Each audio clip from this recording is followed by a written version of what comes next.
Hello! Good morning, mga untag pansit. Pansit. Pampahaba ng buhay. Long live pansit. Ikaw? Naging nila nga, makakag pansit, taas-taas mong kinabuhi. Pagkamantay mo naman na may okasyon.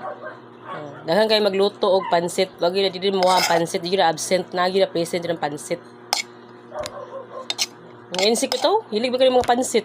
No? Na! Sa una pa ng panahon, Mads. Di ko tuwa na, Mads. Tinhuan na sa mga tiguwang, Mads. Ay, tuwa na, Mads. Ay, ano na? High-tech. Nataron, Mads. Na nakatuwa na ron. Mads, di ko mutuwa na, Mads. Kaya naamin silingan, Mads. Ba, namatay.